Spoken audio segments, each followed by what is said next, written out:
Item ಯಾವುದೇ ಇರಲಿ try ಮಾಡಿ ಆಚಿ ಚಿಕನ್ ಮಸಾಲಾ. ಆಚಿ ಚಿಕನ್ ಮಸಾಲಾ.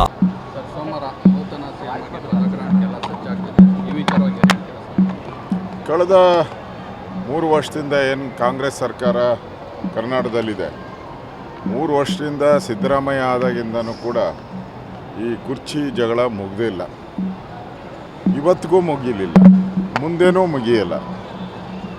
ಇದೊಂದು ರೀತಿ ಸಿದ್ದರಾಮಯ್ಯನವ್ರನ್ನ ಗೇಟ್ ಪಾಸ್ ಕೊಟ್ಟಿರೋವಂಥ ಒಂದು ಸಂದರ್ಭ. ರಾಹುಲ್ ಗಾಂಧಿಯವರು ಭಾಳ ಅನಾಗರಿಕವಾಗಿ ಸಿದ್ದರಾಮಯ್ಯನ ನಡೆಸ್ಕೊಂಡಿರೋವಂಥದ್ದು ಕಾಣ್ತಾ ಇದೆ. ಇದು ಕಾಂಗ್ರೆಸ್ಸಿನ ಸಂಸ್ಕೃತಿ.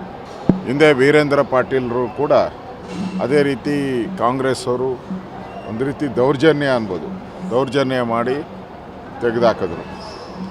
ಕಾಂಗ್ರೆಸ್ಸು ಆ ಸಂದರ್ಭದಲ್ಲಿ ವೀರೇಂದ್ರ ಪಾಟೀಲ್ ತೆಗೆದುಹಾಕಿದಾಗ ಇಡೀ ಲಿಂಗಾಯತ ಸಮುದಾಯ ಅವರ ವಿರುದ್ಧ ತಿರುಗಿ ಬಿದ್ದು ಇವತ್ತವರೆಗೂ ಸರಿ ಹೋಗಲೇ ಇಲ್ಲ. ಈಗ ಸಿದ್ದರಾಮಯ್ಯನವ್ರನ್ನ ಅದೇ ರೀತಿ ಹೀನಾಮಾನವಾಗಿ ತೆಗೆದುಹಾಕಿದ್ದಾರೆ. ಅವರು ಕೊನೆಗೆ ಒಂದು 3 ತಿಂಗಳು ಟೈಮ್ ಕೊಡಿ ಅಂದ್ರೂ ಕೊಟ್ಟಿಲ್ಲ, 15 ದಿನ ಟೈಮ್ ಕೊಡಿ ಅಂದರೂ ಕೊಟ್ಟಿಲ್ಲ. ಇದೆಲ್ಲ ಮಾಧ್ಯಮದಲ್ಲೂ ಕೂಡ ಬಂದಿದೆ.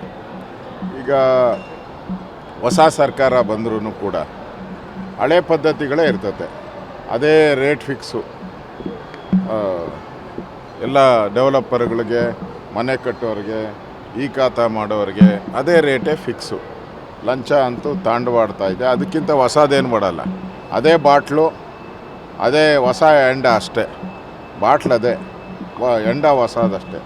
ಅದರಿಂದ ಕಾಂಗ್ರೆಸ್ ಪಾರ್ಟಿಯಿಂದ ಏನು ಭಾಳ ನಿರೀಕ್ಷೆ ಮಾಡೋಕ್ಕಾಗಲ್ಲ. ಈಗಾಗಲೇ ಸಿದ್ದರಾಮಯ್ಯನವರು 7 ಲಕ್ಷ ಕೋಟಿ ಸಾಲ ಮಾಡಿಟ್ಟಿದ್ದಾರೆ. ಡಿ ಕೆ ಶಿವಕುಮಾರು ನಿಮ್ಗೆ ಗೊತ್ತಿದೆ, ಡಿ ಕೆ ಶಿವಕುಮಾರ್ ಏನು ಬಿಡಲ್ಲ, ನಾನೇನು ಕಡಿಮೆ ಅಂತ ಇವರು ಒಂದು 3 ಲಕ್ಷ ಕೋಟಿ ಸಾಲ ಮಾಡ್ಬೋದು. ಒಟ್ಟಲ್ಲಿ ಸಾಲದಲ್ಲೇ ಈ ಸರ್ಕಾರ ಜನಗಳ ಮೇಲೆ ಹೊಸ ತೆರಿಗೆಗಳನ್ನು ಹಾಕ್ತಾರೆ. ಇದು ಇಲ್ಲಿಗೆ ನಿಲ್ಲಲ್ಲ, ಹೊಸ ತೆರಿಗೆಗಳನ್ನು ಹಾಕ್ತಾರೆ. ಮತ್ತು ಈಗ ಮಂತ್ರಿ ಖಾತೆಯ ಖ್ಯಾತೆ ಶುರುವಾಗ್ತೈತೆ. ಅಳ್ಬರ್ನೆಲ್ಲ ಬಿಡ್ತಾರೆ ಅಂತ, ಅವ್ರನ್ನೆಲ್ಲ ಬಿಟ್ಟರೆ ಅವ್ರು ಸುಮ್ಮನೆ ಇರ್ತಾರೆ, ಅವರು ತೊಡೆ ತಡ್ತಾರೆ. ಒಟ್ಟಲ್ಲಿ 2 ವರ್ಷ ಇದೆಯಲ್ಲ, ಜಗಳಗಳ ಕಾಂಗ್ರೆಸ್ ಸರ್ಕಾರ, ಒಡೆದಾಟಗಳ ಸರ್ಕಾರ, ಕುರ್ಚಿಯ ಗಲಾಟೆಯ ಸರ್ಕಾರ. 2 ವರ್ಷವೂ ಇದೇ ನಡೆಯೋದು.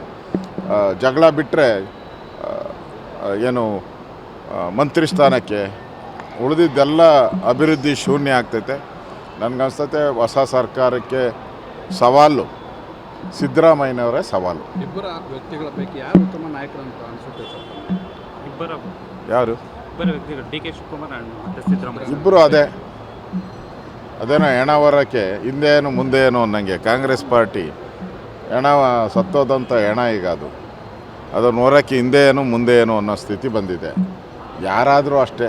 ಈಗ ಸಿದ್ದರಾಮಯ್ಯನವರು ಸಾಲ ಮಾಡಿದ್ದಾರೆ, ಇವರು ಬಂದು ಸಾಲ ಮಾಡಿದ್ದಾರೆ. ಸಿದ್ದರಾಮಯ್ಯ 3 ವರ್ಷ ಏನು ಅಭಿವೃದ್ಧಿ ಮಾಡಿಲ್ಲ, ಇವರು ಬಂದು ಅಭಿವೃದ್ಧಿ ಏನು ಮಾಡಲ್ಲ.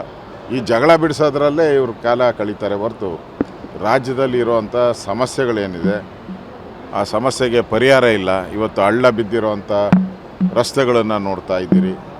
ಈ ಖಾತಾ ಹೆಸರಲ್ಲಿ ಲೂಟಿ ಮಾಡ್ತಾ ಇದ್ದೀರಿ. ಮತ್ತು ತೆರಿಗೆಗಳನ್ನು ಅಬಕಾರಿ ತೆರಿಗೆಯಿಂದ ಹಿಡಿದು ಹಾಲಿಂದ, ಆಲ್ಕೋಹಾಲಿಂದ, ಮನೆ ತೆರಿಗೆ, ಇವೆಲ್ಲ ತೆರಿಗೆಗಳ ದೊಡ್ಡ ಲಿಸ್ಟೇ ಈಗ ಡಿ ಕೆ ಶಿವಕುಮಾರ್ ಇಟ್ಕೊಂಡಿದ್ದಾರೆ. ಇವರು ಇನ್ನೊಂದಷ್ಟು ತೆರಿಗೆ ಹಾಕ್ತಾರೆ. ಸೊ ನನಗನ್ಸೋದು ವಿಧಾನಸಭೆಯಲ್ಲಿ ಪ್ರತಿಪಕ್ಷದ ಸವಾಲಿಗೆ ಇನ್ನು ಮುಂದೆ ಉತ್ತರ ಸರಿಯಾಗಿ ಸಿಗಲ್ಲ. ಯಾಕೆಂದರೆ ಆ ಥರ ಮಾತಾಡೋವಂಥವ್ರು ಯಾರೂ ಇಲ್ಲ. ಈಗ ಸಿದ್ದರಾಮಯ್ಯ ಹೊರಟೋದ್ರು, ಏನೋ ಯೋಚನೆ ಮಾಡಿಕೊಂಡು ನಿಧಾನವಾಗೋ ಏನೋ ಒಂದಷ್ಟು ಉತ್ತರ ಕೊಡ್ತಾಯಿದ್ರು. ಇನ್ನು ಅದು ಅಂತ್ಯ ಆಗ್ತೈತೆ.